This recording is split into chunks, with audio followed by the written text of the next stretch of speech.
Tout le monde connaît l'expression « être né avec une cuillère en argent dans la bouche ». Mais on connaît beaucoup moins celle qui dit « naître en se prenant des crochets dans la tronche ». Pourtant, c'est comme ça que la vie de Sheikh a commencé. Je veux pas dramatiser ou le positionner en victime. Pour parler vrai et arrêter la métaphore, Sheikh a démarré sa vie d'adulte dans la rue. Mais plutôt que de continuer à vous raconter sa vie à partir de cet événement, je vous propose de revenir en arrière et de comprendre vraiment d'où il est parti. Sheikh est né à Abidjan en Côte d'Ivoire, d'une mère entrepreneuse dans les marchés et d'un père ingénieur dans le secteur de l'énergie. À l'âge de 3 ans, il arrivera en France avec sa mère pour vivre dans la famille de sa tante, femme de ménage et de son oncle, parent de 4 enfants. Oh maman, c'est trop bien ces vacances à Paris, on reste combien de temps? Toute ta vie, mon fils. Si le souhait premier de ses parents était de lui donner la chance d'avoir une meilleure vie en France, à 3 ans, quand votre mère vous laisse, vous avez juste l'impression d'être abandonné. La stratégie de vie à long terme et les traditions familiales, ça vous passe au-dessus. Pourtant, c'est la vie que va connaître Sheikh. Pas de repère familial, un niveau de confiance en lui proche de 0. Il ne manquera de rien, mais ressentira toujours la différence que sa tante instaure entre lui et ses 4 propres enfants. Les années passent et Sheikh grandit en région parisienne, entre Aubervilliers et Vitry. La vie dans ces cités n'est pas de tout repos, mais il aura une enfance classique faite de bêtises, de parties de foot improvisées et d'un groupe de potes qui le suivra longtemps. À 18 ans, il se trouvera un petit boulot de livreur de pizza pour commencer à gagner sa croûte et n'avoir besoin de personne. Il travaille à l'école la journée et bosse en tant que livreur le soir. Il ira jusqu'à la terminale et quittera l'école. Mais l'événement de sa première année de majorité qui changera tout et conclura ce début de vie compliqué, c'est l'ultimatum de devoir se trouver un logement par ses propres moyens. À 18 ans, quand on se retrouve seul, le premier truc qu'on fait, c'est de retrouver ses potes. Jouer au foot, refaire le monde et se dire que demain, tout ira mieux. La partie de foot se termine, on est en plein été, les journées tardent et le groupe reste près du stade. Au fil des heures qui passent, la lumière baisse et les amis partent retrouver leur famille. Jusqu'au bout de la nuit, Sheikh attendra qu'un de ses amis puisse l'héberger. Sans succès, la nuit deviendra aussi solitaire et fatale que sa situation. Il était seul face à lui-même. La seule action qui lui restait pour ne pas rien faire, c'était marcher, rejoindre son lieu de travail. Objectif futile, mais c'était ce qui lui permettait de tenir à ce moment-là. Les gars, j'y ai repensé, vous êtes tous barrés, mais tout à l'heure, il y avait carrément faute, faut rejouer l'action. J'irais même penalty. Allez, qui est chaud pour jouer l'action, les gars? Les gars, il y a penalty, quoi. Les gars? De hall d'immeuble en hall d'immeuble, Sheikh vivra sans doute la pire semaine de toute sa vie. Une semaine de sans domicile fixe à dormir dans les halls d'immeuble, à se demander combien de temps cette situation allait durer. À errer dans les rues sans chercher à revoir qui que ce soit, trop honteux d'avouer la situation dans laquelle il se trouvait. On dit que lorsqu'on touche le fond, on ne peut que remonter. Tout dépend de la limite du fond qu'on se fixe. Pour Sheikh, la limite était sans doute atteinte, mais quand son patron de l'époque lui proposera de l'héberger, il l'a sans doute sauvé d'une vie sombre. Ce moment où son patron le sort de la rue est clairement une deuxième chance pour Sheikh. Sa vie aurait fondamentalement changé si on ne lui avait pas tendu la main à ce moment-là. Mais les virages de vie se font parfois en douceur. Il restera livreur de pizza pendant 10 ans, à bosser, vivre en région parisienne, à mettre de côté en se demandant comment un jour il arriverait à sortir de ça.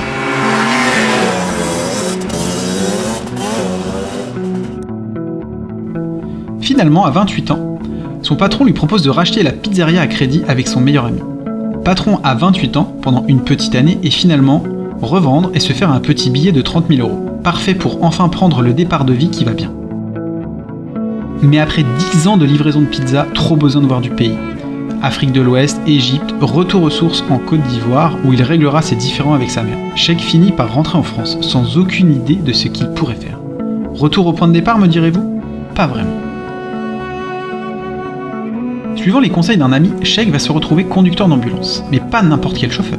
Il a réussi à trouver un patron qui laisse la gérance de ses ambulances avec une part fixe de rémunération et une part variable. Très rapidement, Sheikh comprend le potentiel de cette situation. Sous condition de gérer son camion, les clients, les hôpitaux, le planning, la patientèle, etc., récupérer 30% de commission est bien trop beau. Il fait embaucher une personne pour récupérer la part fixe et lui empocher uniquement les 30%. Les pourcentages étant variables, celui qui semblait prendre le plus de risques va vite se retrouver être celui qui va coffrer le plus.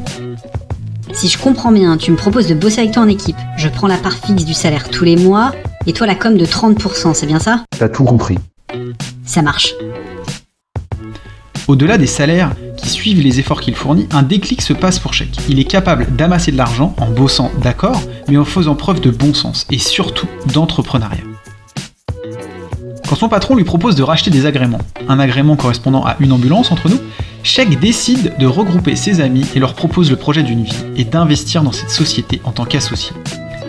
Mais aucun de ses amis ne suit le projet et de la même manière que ses potes au stade de foot l'ont abandonné un par un, il décline le projet. Mais pas un. Un trader à Londres, souhaitant retrouver une vie plus concrète et quitter les bureaux, se lance dans l'aventure. Ils deviennent donc patrons et associés, chauffeurs de leurs 2 ambulances.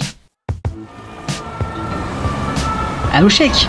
Ouais, je me disais ce matin, là, en me levant, il a quand même réussi à me sortir d'un job de trader à Londres, dans un super bureau, pour me foutre au volant d'une ambulance en région parisienne. C'est pas un peu ouf quand même ? On palpe comme des fous ou pas ? Tu marques un point.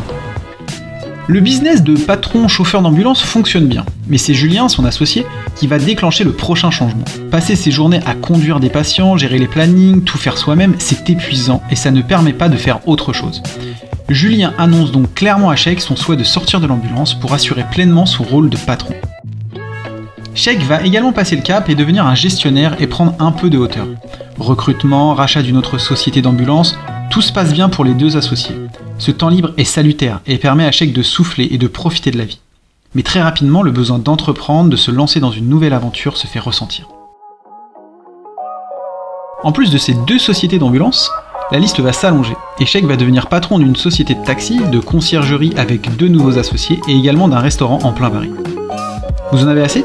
Au détour d'une recherche sur YouTube pour savoir comment devenir riche, il faut savoir rester pragmatique, Sheikh va se lancer dans l'immobilier avec l'aide notamment des gentlemen investisseurs. Salut à tous et bienvenue sur ce nouveau podcast des Gentlemen Investisseurs. Je suis Tony. Je suis Yann et aujourd'hui on félicite un de nos auditeurs Sheikh qui n'a pas fait semblant et qui est passé à l'action directe en envoyant sans se poser de questions une LCD. Il vient de prendre le train de l'entrepreneuriat et surtout de la liberté, chose qu'on véhicule dans ce podcast depuis le début. Sortez-vous les doigts. Et comme on vous dit à chaque fois, il faut passer à l'action et pour tout ça, foncez en visite. Il achètera 10 appartes en 2 ans pour de l'investissement locatif. C'est au final une trentaine de personnes employées par Sheikh, avec des business en gérance qui fonctionnent hyper bien. On ne parlera pas du fait que Sheikh avait dès 18 ans commencé à aller à la salle quotidiennement pour rejoindre ce putain de match de boxe et foutre une raclée à la vie en bonne et due forme. Pendant que Sheikh marchait entre Aubervilliers et Vitry cette nuit d'été, un de ses rêves était d'atteindre les sommets avec tout ce qui va avec. On ne peut constater que malgré les embûches, malgré un début de vie compliqué, il aura fait preuve d'une abnégation et d'une discipline hors du commun pour arriver à ses rêves sous tous les aspects. Une belle revanche sur la vie.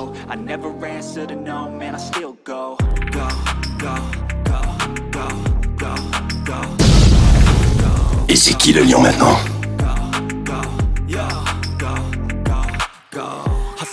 Hustle every single day. I'll be making moves till I'm buried in my grave. To the system, I don't wanna be a slave. I've been doing shit my way, or the highway. And in the driveway is a nice range. Cause I grind through the climb, I invite pain. You'll never hear me, bitch, nah, I don't complain. Just gotta flip the switch and you can go and obtain anything you want, anything you need.